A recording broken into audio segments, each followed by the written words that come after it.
6 na tips para ma-miss ka niya ng sobra. Makinig ka para malaman mo. Number 1, tanggapin mong hindi mo makukontrol ang feelings niya. Ironically, kapag hindi mo pinipilit, doon siya kusang makakaramdam. Number 2, tigilan mo ng patunayan ang sarili mong halaga. Hindi mo kailangang gawin iyan. Kapag umalis ka sa sistema ng paghahabol, doon mo lang makikita ang tunay na halaga mo. Number 3, hayaan mong silence ang gumawa para sa'yo. Minsan kasi, absence ang pinakamalakas na sandata bilang mensahe. Number 4, i-direct mo ang energy mo sa sarili mong pag-unlad. Mas attractive ang taong may sariling mundo, hindi naghahabol sa isang tao. Number 5, kung hindi ka niya namimiss, isipin mong siya ang nawalan. Isipin mong wala kang naging kulang. Baka hindi lang talaga siya marunong magpahalaga sa buhay mo. Number 6, i-follow mo ako para malaman mo ang taong iniisip mo ngayon. Habang pinapanood ng video ay namimiss ka na niya ng sobra, kaya huwag ka nang mag-alala pa. Tandaan mo yan. God bless. 4 reasons kung bakit hindi ka niya pinupost o minamayday. Na hindi lahat ng hindi ka pinupost ay hindi ka minamayday ay may tinatago na agad. At hindi rin lahat ay inosente. Kaya makinig ka para malaman mo. Number 1, private talaga siyang tao.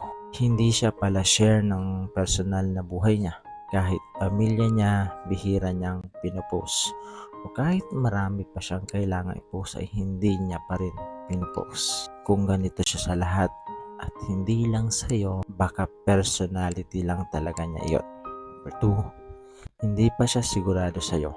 Okay kayo, masaya kayo, pero pagdating sa public, parang palagi siyang may hesitation. Ayaw niyang mag-commit sa image na halatang hanggat hindi siya sigurado o 100% na sigurado sa'yo ay hindi ka niya ipagmamalaki. Number 3, ayaw niyang malaman ng iba na taken na siya. Ito yung red flag. Kapag active siya online, mahilig mag-post ng sarili pero never nakasama kang i-post. Tanungin mo na, baka gusto pa niyang magmukhang available o hindi taken na pwede pang makuha o makahanap pa siya ng higit kaysa sa'yo. Number 4, i-follow mo ako para malaman mong hindi sukatan ng pagmamahal ang pagpo-post. Pero kapag itinatago ka, may dahilan iyan. Dahil ang taong proud sa'yo, hindi siya mahihiyang i-acknowledge ka. Tandaan mo yan. God bless. 4 reasons kung bakit wala nang excitement sa relasyon ninyo. Makinig ka para malaman mo. Number 1, naging routine na lang ang lahat. Pare-pareho na ang usapan, pare-pareho na ang wala nang effort na kilalanin ulit ang isa't isa kasi kampante na kayo. Number 2, marami nang hindi na pag-uusapan. May tampo, may sama ng loob, pero tinatabunan lang ng katahimikan. Unti-unting nawawalang spark kapag nawawala ang totoong connection. May effort ka pa pero siya wala na.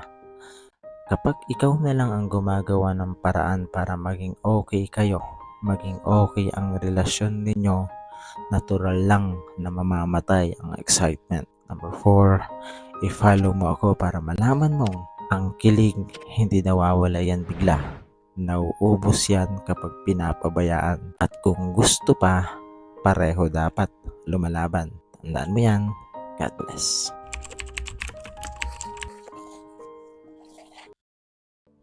Mananatili ako hanggang dulo. Diba, ang sarap pakinggan. Alam mo yung sisikapin kong ipakita sa'yo na kahit anong sitwasyon ay mananatili pa rin ako sa'yo. Sasabihin sa mga araw na magaan ang lahat, sa mga panahong mabigat na ang mundo, hindi ako aalis. Mananatili pa rin ako. Kapag pagod ka, kapag naguguluhan ka, kapag hindi mo na alam kung saan ka patungo, hindi dahil perpekto ka, kundi dahil pinili kita ng buo, totoo at walang kondisyon. Mananatili ako kahit hindi na ako komportable, lalong-lalo na sa mga sitwasyon o conversation na mahirap. When loving you requires patience and understanding. Hindi ako pang okay lang na panahon. Hindi ako pang masarap lang na araw. Nandito ako palagi sa mga panahong kailangan na kailangan mo, bagyo man ang sitwasyon. Kasi ang pagmamahal para sa akin, hindi lang nararamdaman, kundi pinapanindigan. At kung may isang bagay akong sisikapin araw-araw, ay yung ipakita sa'yo na hindi ka nag-iisa. Tandaan mo yan. God bless.